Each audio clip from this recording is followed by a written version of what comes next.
Gaby, ya puedes abrir tu audio. A ver, ya me oigo, ¿verdad? Sí, Buenos días. Se buenos me días. hacía curioso, en la canción que decía vertió, y yo dije, a lo mejor es, sinónimo de derramar, pero lo busqué, y resulta que verter es con intención. Entonces, Ajá. está muy padre todavía el significado de la canción, porque Jesús intencionalmente vertió su sangre. Ese es el término correcto. Qué padre, gracias por compartirlo, porque Sí. yo no lo habría pensado. Sí, pensé que eran sinónimos, pero sí se me hizo curioso que dijera vertió, dije, bueno, pero dije, voy a buscar y sí, verter es con intención y derramar es por descuido, aunque algunas canciones cristianas sí dicen que Jesús derramó su sangre, pero, Ujú. pero gracias a Dios, qué bueno que lo encontré. Buenísimo. Eso era. Bueno, gracias. Pues bueno, vamos a continuar con lo que nos toca estudiar el día de hoy. Pensaba el otro día que leí, me toca leer Mateo, estoy leyendo Mateo, voy en el capítulo 12, y cuando pasé por el capítulo 11, me recordé un pasaje, bueno, al leerlo, el pasaje donde los discípulos de Juan el Bautista van a buscar a Jesús. Y para preguntarle de parte de Juan, Juan tenía esta inquietud en su corazón. Juan había pasado por situaciones muy complicadas. El mismo Jesús, en este pasaje, habla de Juan como más que un profeta. Y no porque finalmente él tuviera más capacidad espiritual o tuviera un mejor corazón que los demás, no, sino simplemente por el ministerio, bueno, no simplemente, sino radicalmente o fundamentalmente por el ministerio que Dios le dio a Juan, que fue presentar a Jesús. Y presentar a Jesús al pueblo judío, pero tenía un significado muy especial porque Jesús no vino a cumplir lo que los judíos esperaban del Mesías. Ellos esperaban un Mesías liberador socialmente, un rey que los gobernara, que los liberara del yugo romano, que los liderara en las guerras, que gobernara el mundo social y políticamente. Eh, y resulta que, que Jesús es todo lo contrario. Entonces, por lo que estaba viviendo Juan, él estaba en la cárcel, injustamente en la cárcel, por perseguir la justicia y por enfrentar a un hombre a su propia corrupción, un hombre con mucha autoridad, fue a dar a la cárcel y por eso muere también. Muere como mártir de una manera muy injusta y muy superficial, muy vana, como este hombre muere, por el capricho de una mujer que estaba siendo acusada de adulterar con el hermano de su esposo. Es el caso y por eso muere Juan. Pero bueno, él está en la cárcel y tiene dudas. Finalmente le manda a preguntar a Jesús, oye, ¿eres tú el que estábamos esperando o hay alguien más a quien tenemos que esperar? Pues la razón de la duda de Juan, pues no la explica Dios en la Biblia, pero pues todos tenemos dudas en algún momento. Y más con la trascendencia del ministerio que él tenía, ¿no? De presentar a un Mesías que no venía a gobernar, ni a conquistar, ni a ser un líder social, ni a ser un líder político, sino a salvar al hombre de sus pecados, como él lo presentó, ¿no? He aquí el Cordero de Dios que quita el pecado del mundo cuando bautiza a Jesús. El punto importante de lo que quiero compartir es que cuando llegan estos discípulos con Jesús a preguntarle, Jesús les dice, pues díganle a Juan que lo único que tiene que ver es lo que está pasando en toda la tierra de Israel con los judíos.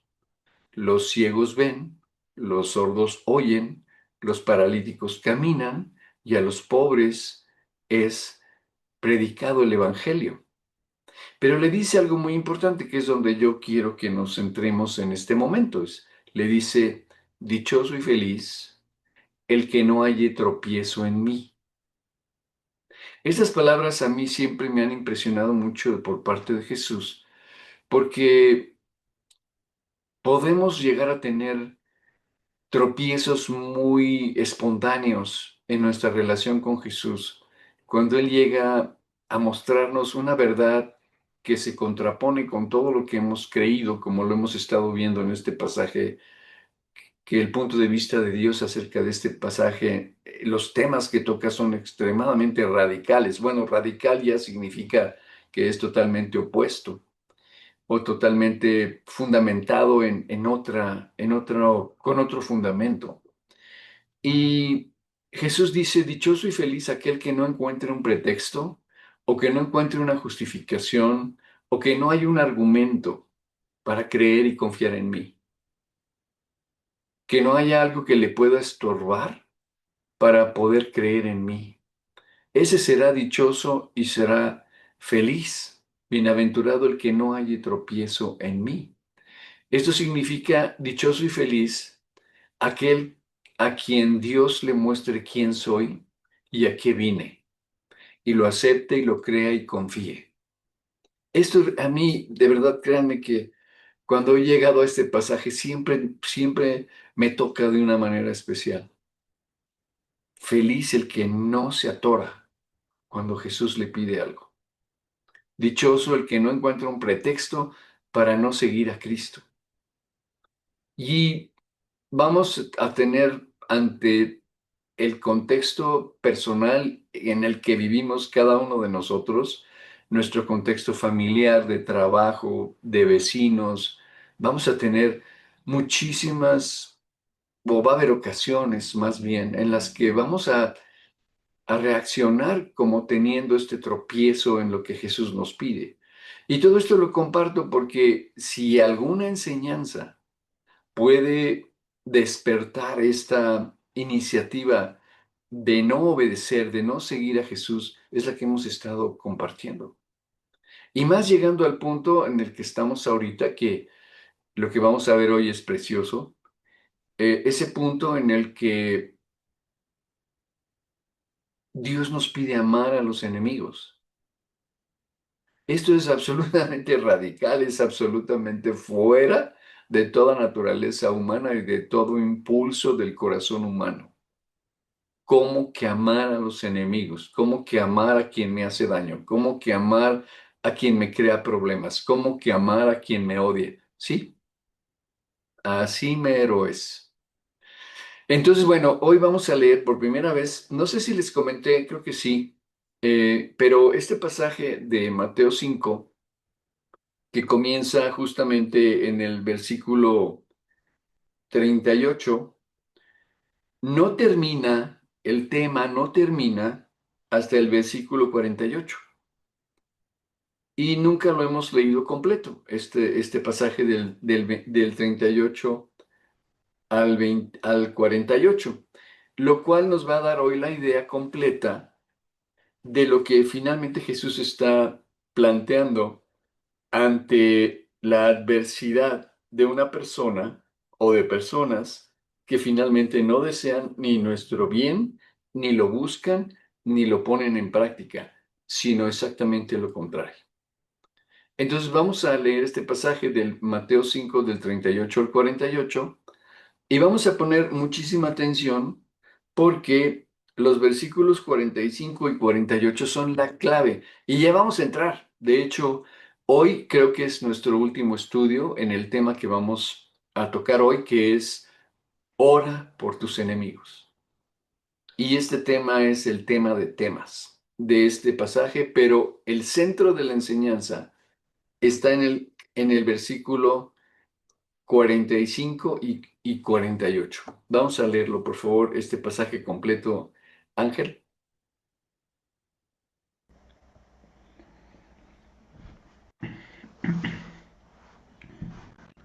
Oísteis que fue dicho, ojo por ojo y diente por diente.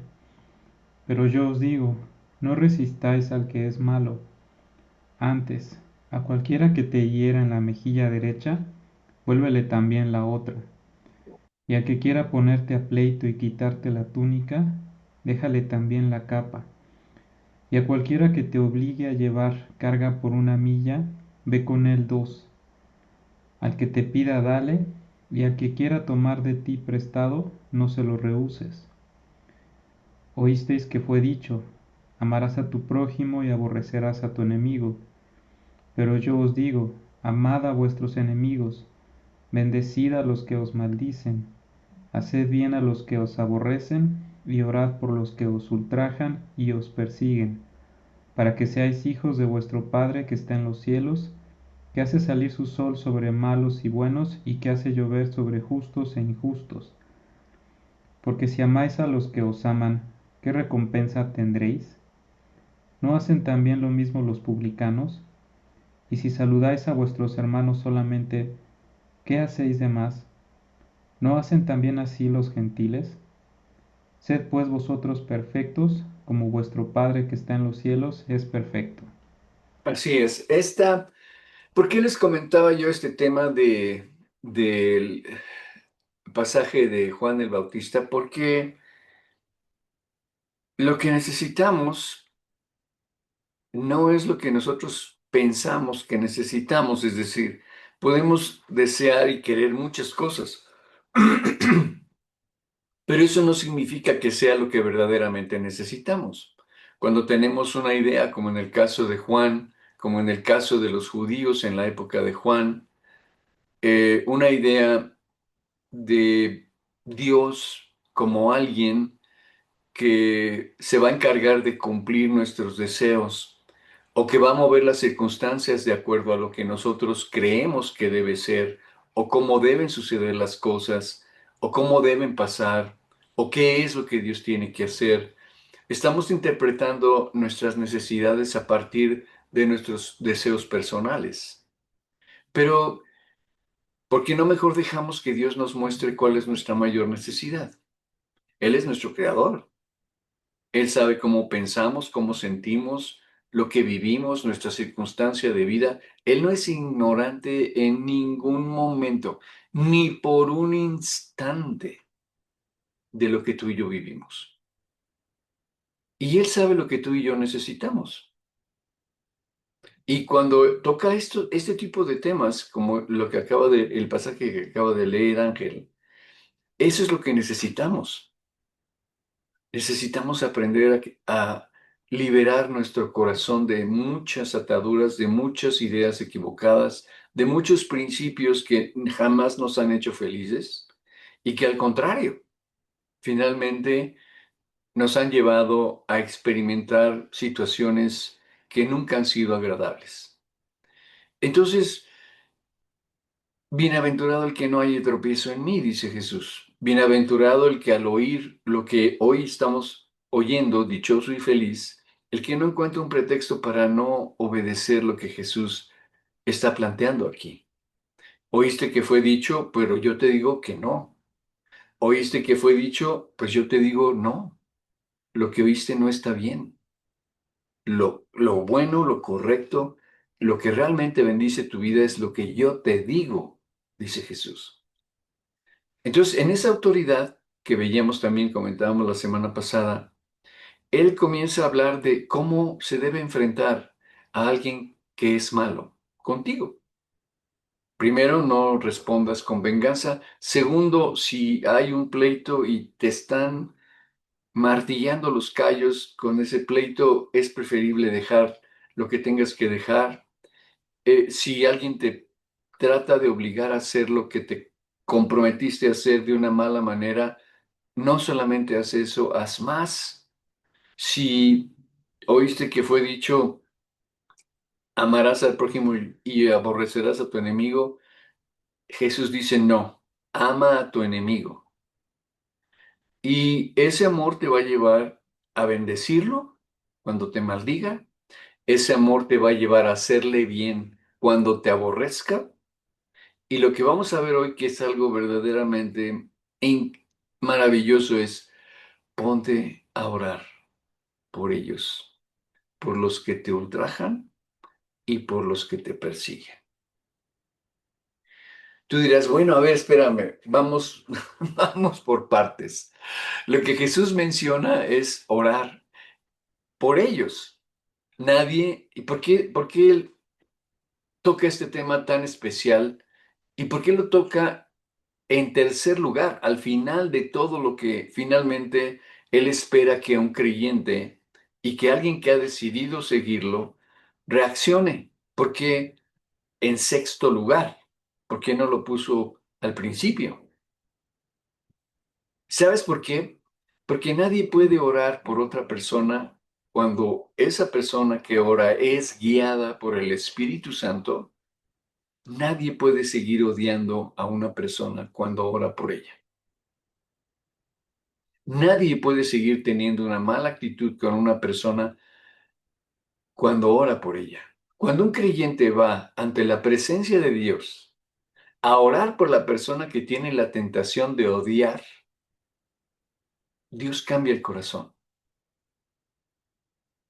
No podemos seguir odiando a alguien en la presencia de Dios. ¿Te acuerdas lo que dice Jesús al final cuando los discípulos le dicen, enséñanos a orar? Dice, si ustedes no perdonan, yo no los voy a perdonar. ¿Por qué Jesús dice esto? Porque finalmente si vamos con Dios es porque queremos estar en su presencia. Y en su presencia no se puede estar manteniendo un pecado. Y el resentimiento y el odio y los deseos de venganza y el rencor son pecado. Por eso Jesús dice que no va a alcanzar el perdón, no porque Dios no lo quiera otorgar. El perdón ahí está. Pero alguien que tiene rencor en su corazón no puede apropiar el perdón, ni puede apropiar la limpieza porque quiere vivir abrazado del rencor, abrazado del pecado, abrazado de la maldad del corazón. Por eso cuando alguien va a la presencia de Dios, todo cambia. La manera más eficaz de acabar con eso es orar por la persona por la que estamos tentados a odiar. Pero orar, bueno, no me voy a adelantar porque lo vamos a ver ampliamente, porque cuando dice Jesús, ora por los que te ultrajan y te persiguen, es que Jesús termina este mandato con la expresión, ahí va, y por favor lo voy a repetir varias veces a lo largo de la reunión, pero Jesús termina con la expresión más profunda de amor de Cristo, la oración por el enemigo. ¿Por qué Jesús? La secuencia, fíjate qué interesante y qué perfecto lo hace Jesús en este pasaje. La secuencia que Jesús menciona aquí es, primero, toma la decisión de amar a tu enemigo con el amor de Cristo, ¿se acuerdan? El amor ágape, el amor que se genera después de la decisión de amar, el amor de Dios. Primero, toma esa decisión. Después, ese amor te llevará a bendecirlo, expresando con palabras y deseos auténticos de bien hacia el enemigo. Después, hacerle bien, que puede manifestarse con acciones concretas. Todo esto ya lo estudiamos. Pero orar por él, toca lo más profundo. Ahí va, su alma delante de Dios. Cuando tú oras por tu enemigo, estás presentando esa alma delante de Dios en oración. ¿A qué llegamos con esta secuencia? La oración por el enemigo es la conclusión del amor de Jesús, porque ahí el corazón, en la presencia de Dios, deja de pedir concentrado en sí mismo y empieza a pedir por misericordia hacia el enemigo. ¡Wow! ¿Por qué Dios termina? ¿Por qué Jesús sella esta enseñanza y esta actitud hacia los enemigos con la petición de orar por ellos? ¿Sabes por qué? Porque orar por el enemigo es amar su alma. Por eso Jesús lo plantea así. La muestra, ahí va otra vez, y lo voy a seguir repitiendo para que se nos grabe. La muestra más grande de amor hacia un enemigo no es solamente soportarlo, ni hablarle bien, ni ayudarlo en alguna necesidad. No, no termina ahí la historia. La muestra más alta de amor por un enemigo es orar por su salvación. Y probablemente estés pensando en alguien, pues haz tu lista, o en alguienes, pues haz tu lista. Porque necesitas comenzar a hacer esto. Todos necesitamos hacerlo. Porque el enemigo no solamente necesita entender y cambiar su conducta, necesita ser salvado de su pecado. Y eso solamente Dios lo puede desear. Porque si por nosotros fuera, si no tuviéramos a Cristo en el corazón, desearíamos que muchas personas se fueran al infierno, sin entender siquiera lo que estamos deseando,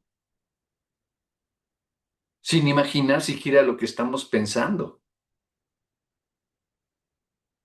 ¿Por qué necesitas salvación? Bueno, un enemigo tuyo te puede dejar de insultar, pero sigue estando perdido. Un enemigo tuyo puede dejar de perseguirte, pero puede seguir lejos de Dios.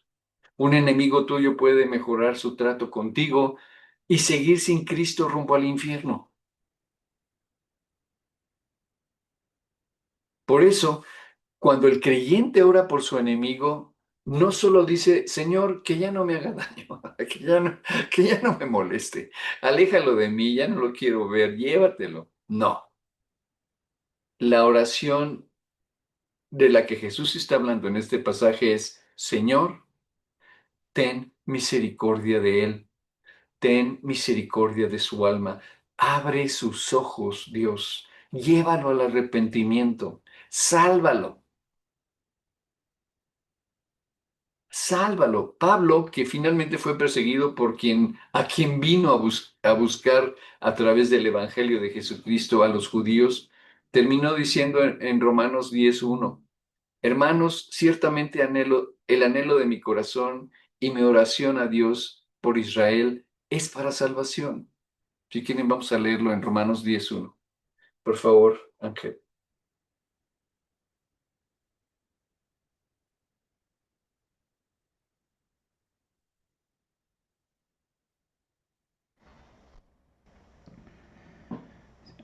Hermanos, ciertamente el anhelo de mi corazón y mi oración a Dios por Israel es para salvación. Así es. Esa es una oración desde el mismísimo corazón de Dios. No pide solamente alivio personal, pide salvación para el que está equivocado. Pide salvación para el que se ha opuesto como enemigo. Y ahí va una de las, bueno, hay dos efectos fundamentales en esta petición de Jesús. ¿Qué pasa en el corazón del que ora? ¿Y qué pasa en el corazón del que es objeto de la oración? Esto es lo más importante. Cuando alguien nos ultraja, el corazón se llena fácilmente de dolor, de enojo, de deseos de defenderse, de deseos de justicia propia. Pero Jesús nos pide entrar en oración por esa persona, porque la oración expone nuestro corazón ante los ojos de Dios y ante su autoridad. Sí, es que esto es una realidad. Cada vez que tú vas en oración con Dios, encontrarte con Él en ese lugar secreto que comparten solamente tú y Dios, no podemos pensar que Él no ve nuestras más profundas intenciones y que no ve lo equivocado de nuestro corazón. Es por eso que llegar a este punto de la oración por un enemigo expone realmente lo que hay en nuestro corazón ante la santidad de Dios, ante la perfección de Dios, ante esta exposición totalmente transparente de nuestro corazón y nuestros pensamientos ante Dios. Orar por el enemigo no significa negar que hemos sido dañados, que hemos sido lastimados, que hemos sido lo que quieras. No significa justificar su pecado. Tampoco significa que no pasó nada. No, al contrario, por algo estás orando. Orar significa decir, Señor, esto me dolió, pero no quiero que el odio gobierne mi corazón. La oración, fíjate, escucha esto por favor. La oración por el enemigo saca el veneno antes de que te haga efecto. Va de nuevo. La oración por el enemigo saca el veneno antes de que te haga efecto. Vamos a leer Hebreos 12:15, por favor, Ángel.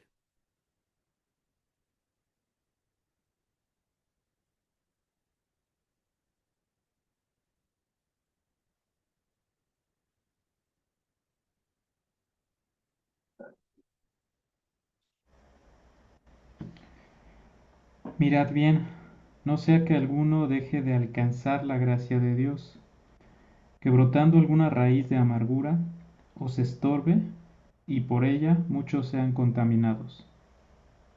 Otra vez, por favor.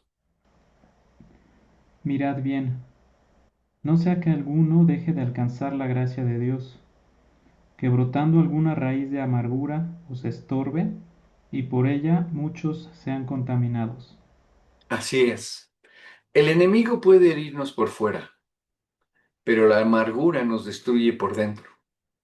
Por eso Jesús nos manda a orar. La oración no solo se enfoca hacia el enemigo, también se enfoca hacia el que ora y tiene el propósito de limpiar al que ora.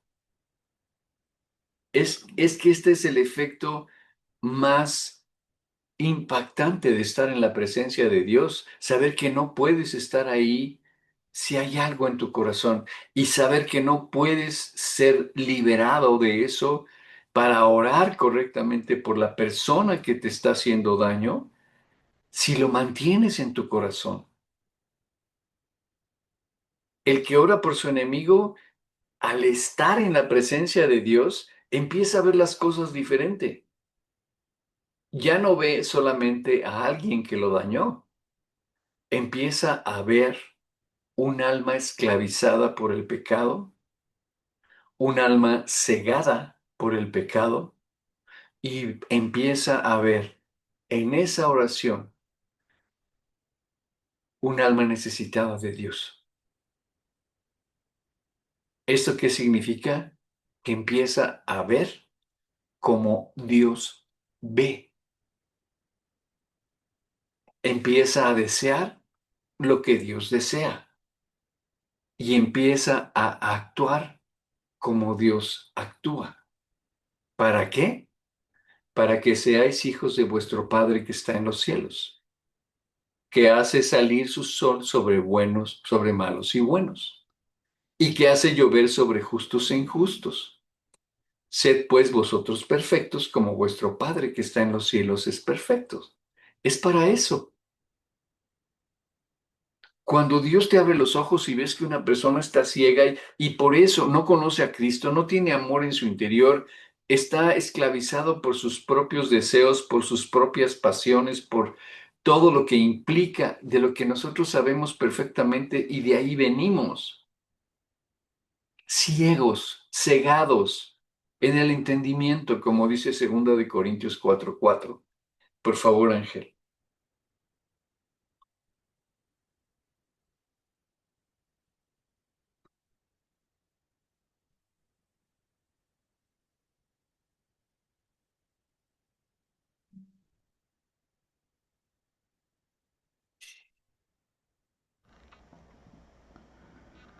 en los cuales el Dios de este siglo cegó el entendimiento de los incrédulos, para que no les resplandezca la luz del Evangelio de la gloria de Cristo, el cual es la imagen de Dios.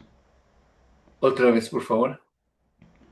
En los cuales el Dios de este siglo cegó el entendimiento de los incrédulos, para que no les resplandezca la luz del Evangelio de la gloria de Cristo, el cual es la imagen de Dios.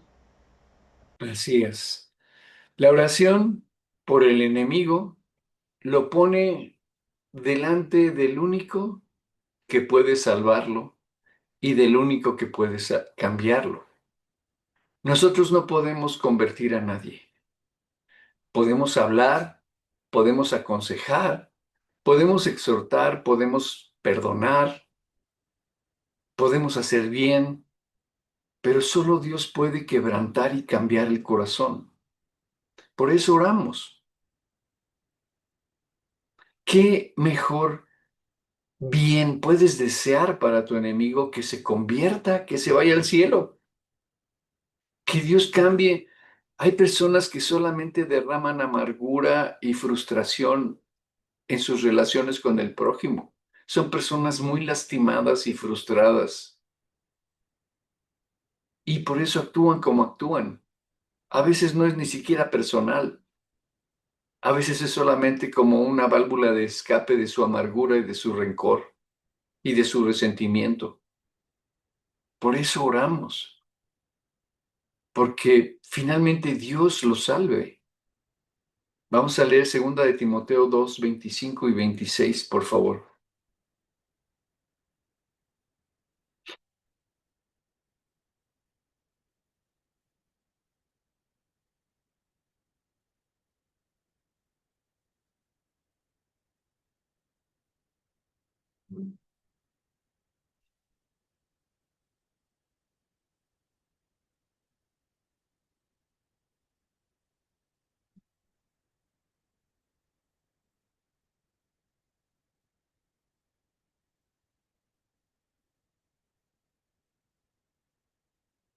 ¿De dónde quedó Ángel?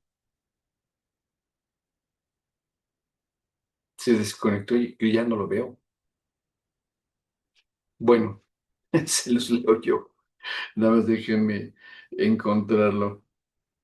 Algo le pasó.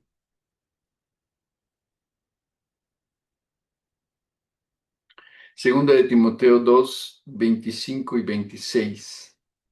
Que con mansedumbre corrija, que con mansedumbre corrija a los que se oponen, por si quizá Dios les conceda que se arrepientan para conocer la verdad y escapen del lazo del diablo en que están cautivos a voluntad de él. Este pasaje es verdaderamente impresionante. Porque el siervo del Señor, va el 24, no debe ser contencioso, sino amable para con todos, apto para enseñar, sufrido, que con mansedumbre corrija a los que se oponen, los que persiguen, los que ultrajan, por si quizá Dios les conceda que se arrepientan para conocer la verdad y escapen del lazo del diablo en que están cautivos a voluntad de él. Es que la oración rompe las cadenas, puede ser la clave para... Hay muchísimos testimonios de personas que se han convertido por la oración de otros. Yo soy uno de ellos. La persona que me habló de Cristo se convirtió, creo que 6 meses o un año y medio antes que yo, y estuvo orando por mí hasta el día que me habló para hablarme de Cristo. Fue para lo único que me habló. Así que este pasaje es muy claro. El malo, el enemigo, necesita que Dios le conceda el arrepentimiento. El enemigo necesita escapar del lazo del diablo. Por eso la oración por él no es un simple requisito, es una batalla espiritual por el que está perdido. Y eres tú el que tiene que entrar en esa batalla intercediendo por su salvación ante Dios con el amor de Jesucristo.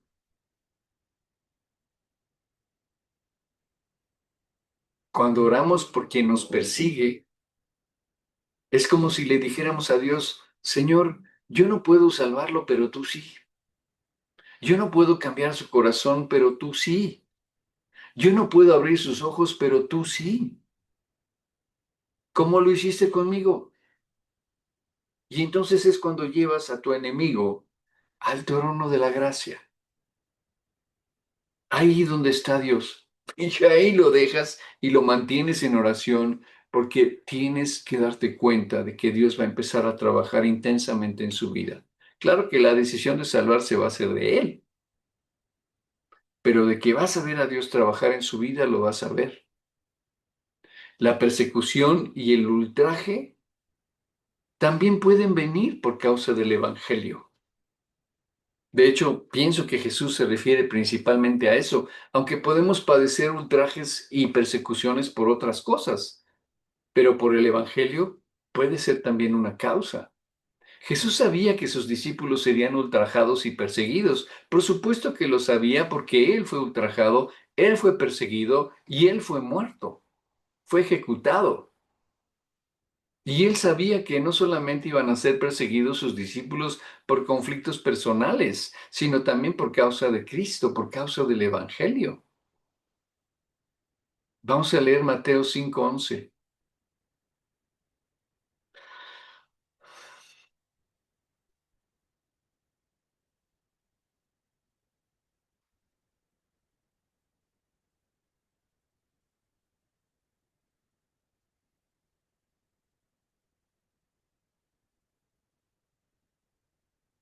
Te canceló el permiso, ¿verdad?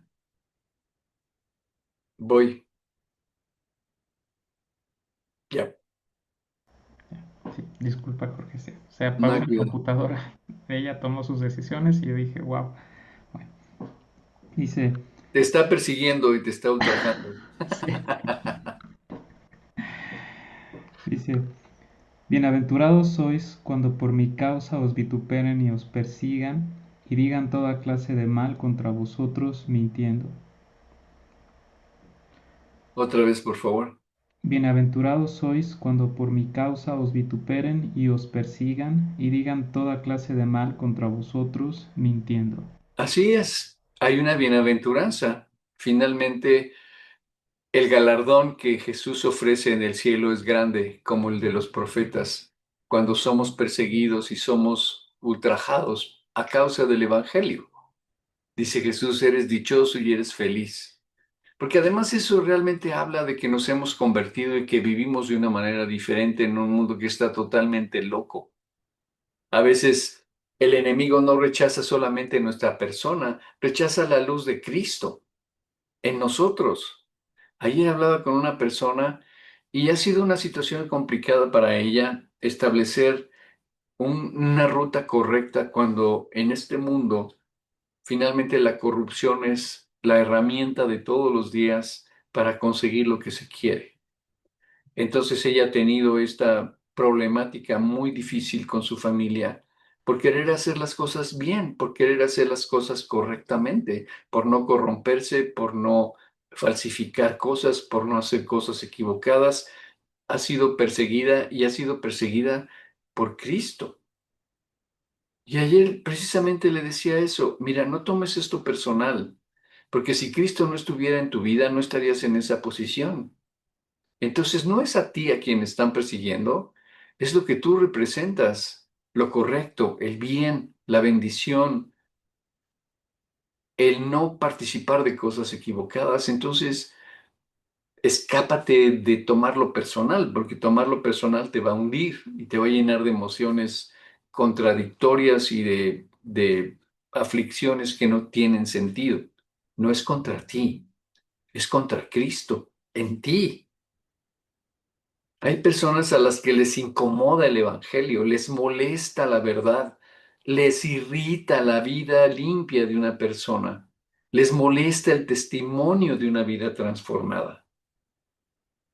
Así es, les molesta la luz porque viven en tinieblas.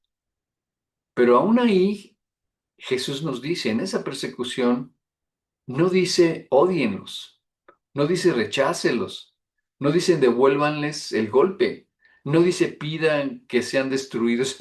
Hay un pasaje que, bueno, los discípulos de Jesús, cuando se vieron con esta posibilidad de hacer milagros y de sanar enfermos y de echar fuera demonios, un día tienen que pasar por Samaria, por una ciudad. Los samaritanos eran enemigos de Jesús, de los judíos, por tanto de Jesús y los discípulos. Había muchas contiendas con ellos y ellos quisieron pasar una noche en una ciudad, en una aldea de Samaria, y prácticamente los corrieron, porque se dieron cuenta que iban a Jerusalén y que eran judíos. Y entonces los discípulos van con Jesús y les dijo, tú nada más dinos a qué horas y hacemos caer fuego del cielo para que los destruya, a todos estos. Vamos a leer Lucas 9 del 51 al 56. Y fíjense, por favor, en la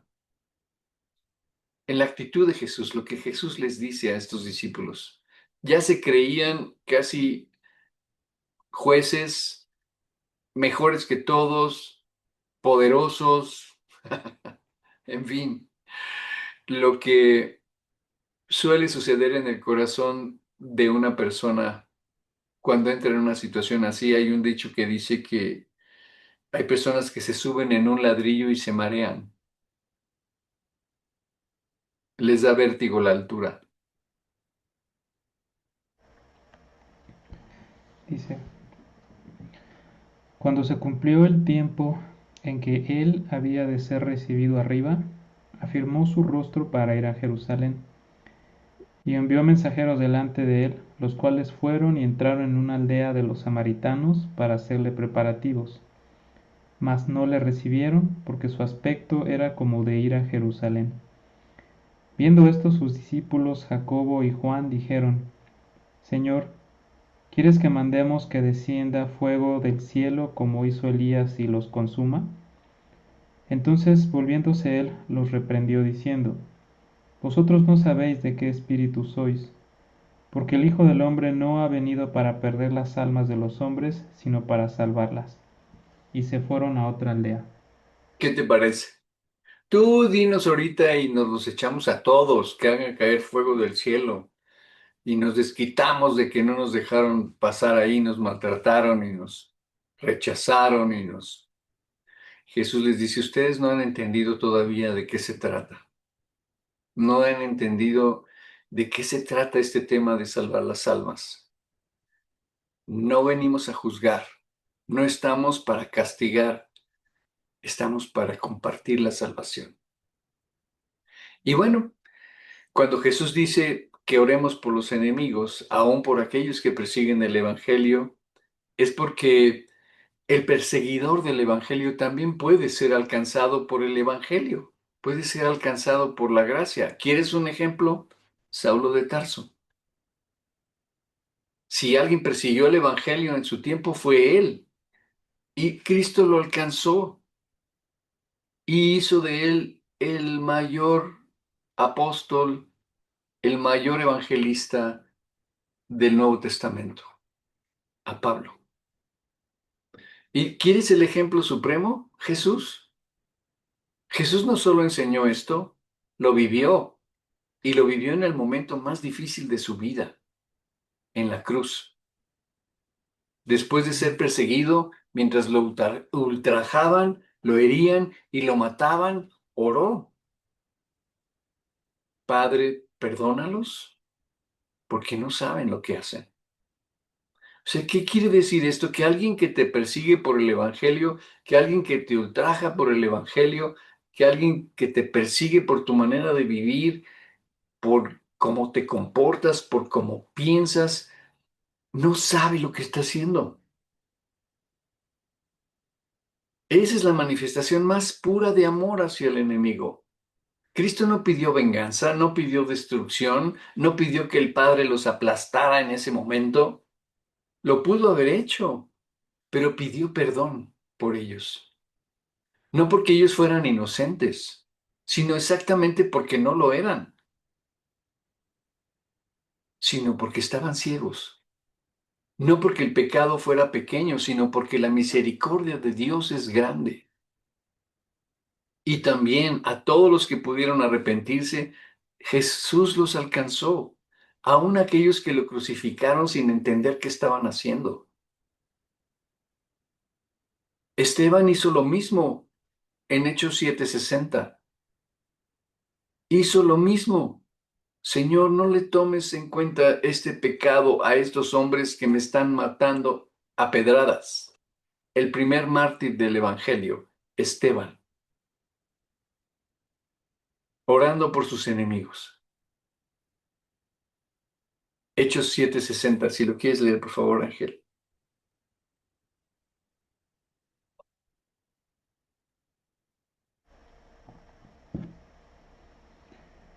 Y puesto de rodillas, clamó a gran voz, Señor, no les tomes en cuenta este pecado. Y habiendo dicho esto, durmió. Así es. Así que un corazón lleno de Cristo no muere maldiciendo, muere orando en intercesión. Esa es la clave. La oración busca la salvación, no busca la venganza ni la humillación del enemigo. Aquí está el punto central.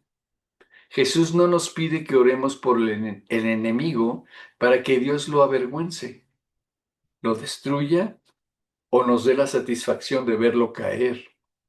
No, nos manda a orar por él, porque Dios puede salvarlo. En segunda de Pedro 3:9 dice, no queriendo que ninguno perezca, sino que todos procedan al arrepentimiento. En primera de Timoteo 2:4 dice, el cual quiere que todos los hombres sean salvos y vengan al conocimiento de la verdad. La oración de un creyente por su enemigo debe tener esta motivación. Necesita ir más allá de sí mismo. Señor, no solo detén su maldad, sino salva su alma. Eso es amor verdadero. No solo quiero que deje de hacerme daño, deseo que Dios lo libre del pecado que lo domina y lo libre del infierno. ¿Qué podemos ir concluyendo? Que la oración por el enemigo es el punto más alto del amor que Jesús enseña en Mateo 5:44 que estamos estudiando. Porque amar al enemigo no termina en soportarlo, no termina en hablarle bien, no termina en hacerle bien, termina orando, termina llevándolo delante de Dios y pidiendo por su alma. El enemigo que me puede ultrajar, el enemigo que me puede perseguir, es por quien Jesús quiere que yo ore. Es por quien Jesús quiere que yo interceda. Ese que me quiere dañar, híjole, Cristo quiere salvarlo. ¿Cómo ves? Esa es la victoria del amor de Cristo a través de un creyente. No permitir que el mal del otro produzca mal en mí. La oración neutraliza el veneno antes de que te haga efecto. Así que, Señor, yo no quiero vengarme. Quiero que tú seas glorificado. Sana mi corazón y salva el alma de mi enemigo. Así es. Y bueno, como hemos estado haciendo en los últimos estudios, siempre las historias nos ayudan a entender con mucha más claridad un principio. Y Jesús usó historias para poder ilustrar principios que quedaban más grabados en la mente y en el corazón de los discípulos, las parábolas y todo lo que él utilizó. Y hay una historia que quiero compartirles en relación con este tema. Y es la historia de un hombre que era un carpintero que comienza eh, cuando él tiene una carpintería. Y la historia dice así. Efraín era un carpintero creyente. Cada mañana abría su taller, pero antes abría su Biblia. Él decía que la madera torcida necesitaba un cepillo, pero el corazón torcido necesitaba la palabra de Dios. En el mismo pueblo vivía Darío, un hombre duro, burlón y herido. Cada vez que pasaba frente al taller, se reía de Efraín. Ahí está el santo, el que se cree mejor que todos. Al principio eran burlas, después fueron acusaciones. Un día, frente a varias personas, Darío le gritó a Efraín: tú no eres cristiano, eres un hipócrita con Biblia en la mano. Efraín sintió aquellas palabras como piedras. No le golpearon la piel, pero sí le golpearon el alma. Esa noche Efraín abrió su Biblia y leyó: pero yo os digo, amad a vuestros enemigos y orad por los que os ultrajan y os persiguen. Efraín intentó orar, pero al principio su oración salía mezclada con enojo, y él oraba y decía: Señor, tú viste lo que hizo, tú sabes que mintió, tú sabes que me humilló. Pero mientras hablaba, mientras oraba ante Dios, entendió algo. No estaba orando por Darío, estaba acusándolo delante de Dios. Quería que Dios lo castigara, no que tuviera misericordia de él. Entonces se quedó en silencio y dijo: Señor, no solo me ultrajó Darío,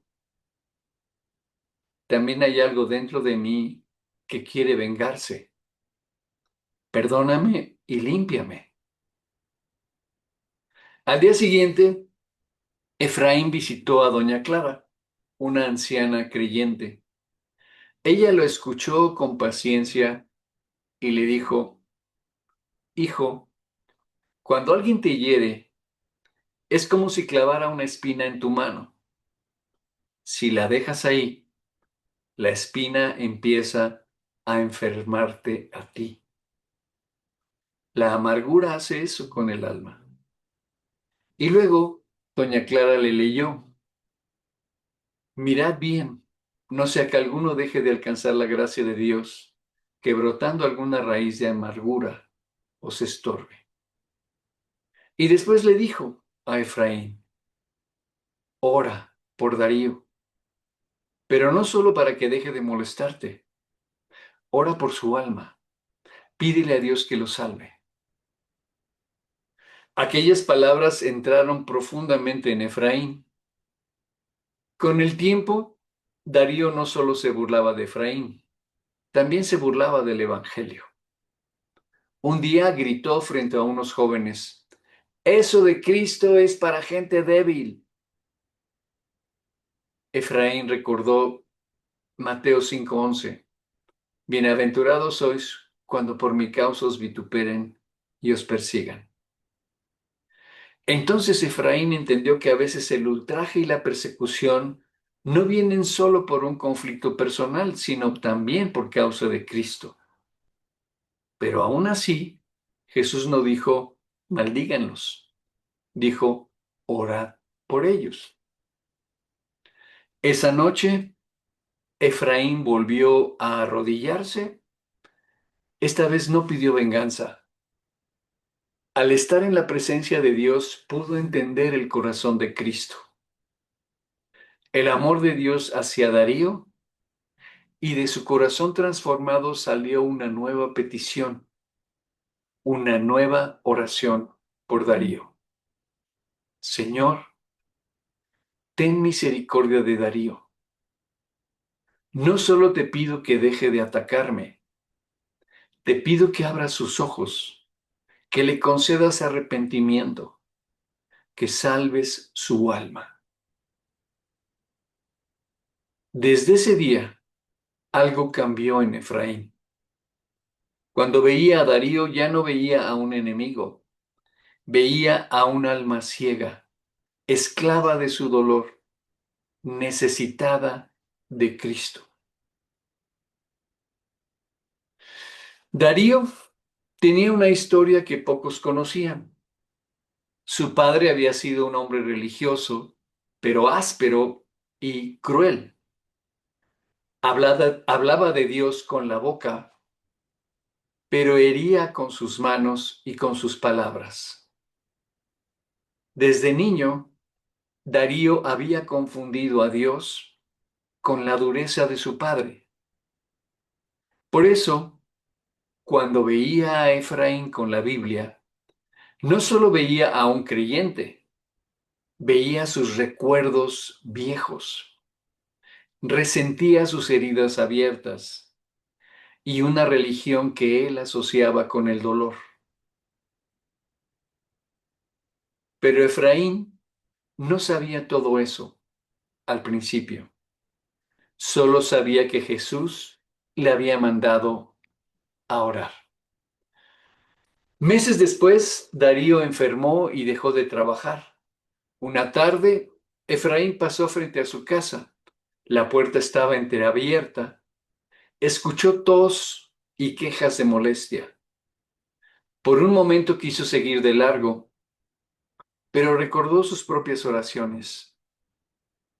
Entró con respeto y le dijo a Darío: Darío, vine a saber cómo estás. No he venido a discutir. Darío lo miró sorprendido. ¿Tú? ¿Después de todo lo que he dicho de ti? Efraín respondió: He estado orando por ti. ¿Por mí? Respondió Darío. Sí, no para que Dios te castigue. He pedido que tenga misericordia de tu alma. Darío no supo qué decir. Aquellas palabras fueron algo que nunca esperó.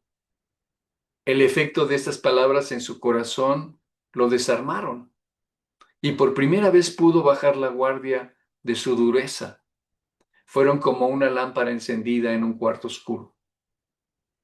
Días después, mandó llamar a Efraín. No entiendo, dijo Darío. Yo te he ultrajado, me he burlado de tu fe, te he perseguido. ¿Por qué oras por mí? Efraín contestó: Porque Cristo oró por sus enemigos. En la cruz dijo: Padre, perdónalos porque no saben lo que hacen. Y luego añadió: Yo también fui enemigo de Dios antes de conocer su gracia. No oro por ti porque te lo merezcas. Oro por ti porque tu alma vale más, mucho más que mi orgullo. Darío bajó la mirada. Por primera vez no tuvo una burla preparada. Pero aquella noche, Darío no pudo dormir.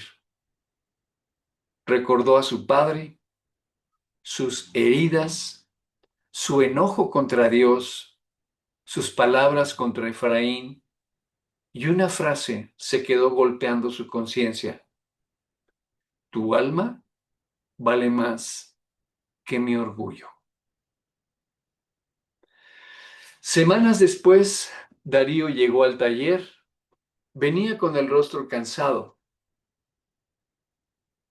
y le dijo a Efraín: Efraín, no sé orar, pero si Dios escucha, dile que tenga misericordia de mí. Efraín dejó sus herramientas y le dijo: Puedes decírselo tú mismo.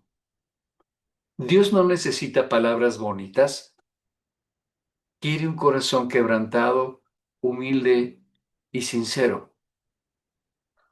Darío, con voz entrecortada, oró: Señor, he sido duro, he odiado, he hablado mal, he ultrajado y perseguido.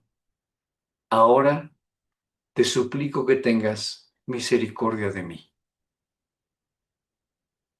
En ese momento Efraín aprovechó y le habló de Cristo, le habló de la muerte de Cristo, de su resurrección, de su perdón en la cruz y de la salvación por gracia. Darío no entendió todo completamente en ese momento, pero dejó de huir.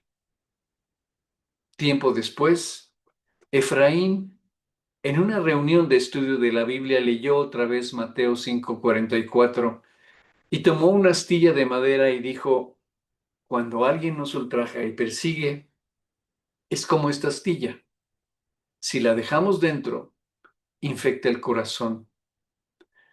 La oración, escuchen bien esto, la oración es la mano de Dios sacando la astilla.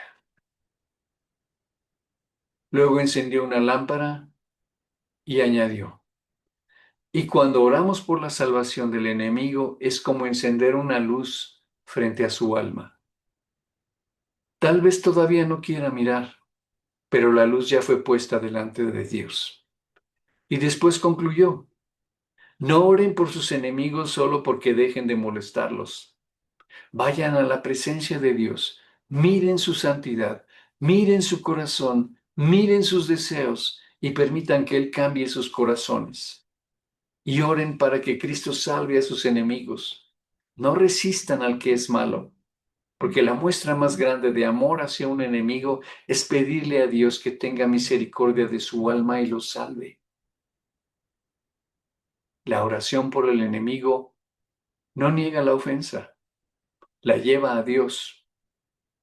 Y aunque el enemigo tarde en cambiar, el corazón que ora ya empezó a parecerse más al corazón de Cristo. Así que bueno, en esta historia vemos cómo finalmente el efecto de la oración de Dios a Dios por un enemigo es la muestra más grande de amor que se puede mostrar para alguien que es contrario a nosotros. Y con esto realmente termina el tema y la secuencia de lo que Jesús pone como testimonios y como ejemplos de nuestras reacciones ante la adversidad que genera una persona contra nosotros. No tomes venganza. Si tienes que dejar lo que sea, déjalo. Si te quieren obligar, hazlo con gusto y date más. Ama a tu enemigo, bendícelo cuando te maldiga, hazle bien cuando te aborrezca y sobre todo demuéstrale cuánto lo amas orando por él, por su salvación. Porque en la presencia de Dios, ahí es donde Dios cambia el corazón. Ahí en el lugar secreto que compartimos con Él. Pues bueno, vamos a dejar aquí el estudio. No sé si tengan alguna duda o alguna pregunta.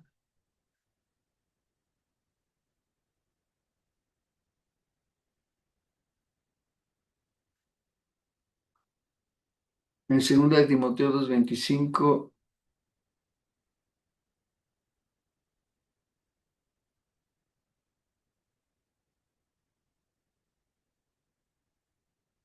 a ver, Gaby, vamos a dar gracias, por favor, Ángel, si quieres dar gracias. Sí, Jorge. Señor Dios, pues te queremos dar las gracias, Dios, por estos pasajes en la Biblia. Gracias también por la iglesia, gracias por la vida de Jorge, Señor, que te pedimos que sigas guiando y bendiciendo grandemente, Señor.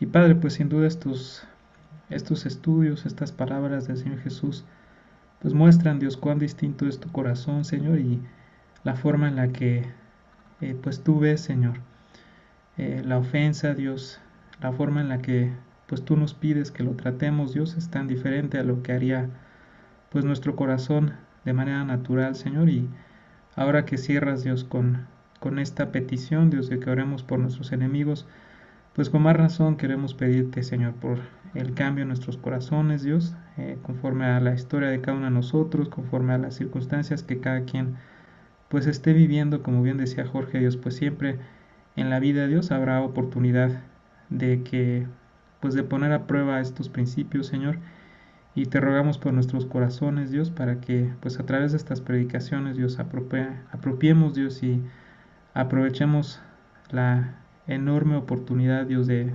reaccionar distinto, de tener vidas distintas, Señor, de dar testimonio de ti, Señor, con nuestro actuar, con nuestras vidas, Dios. Te rogamos que, pues en lo que cada uno de nosotros viva, Señor, pues tú nos ayudes, Dios, en los tiempos de persecución, Dios, con las personas que nos persiguen, Dios. Y Señor, pues que nuestra reacción pueda ser de la que habló el Señor Jesús y pues únicamente, precisamente por el Señor Jesús en nuestros corazones. Señor, pues muchas gracias, Dios, por enseñarnos la verdadera vida, Dios, y Señor, pues por el plan tan diferente, pero a la vez pues tan satisfactorio que tienes para nosotros. Te queremos pedir y agradecer pues todas estas cosas en el nombre del Señor Jesús. Amén. Amén. Bueno, dos cosas importantes. Lo primero es feliz Día del Padre a los que hoy lo pueden y lo deben y necesitan festejar. Les decía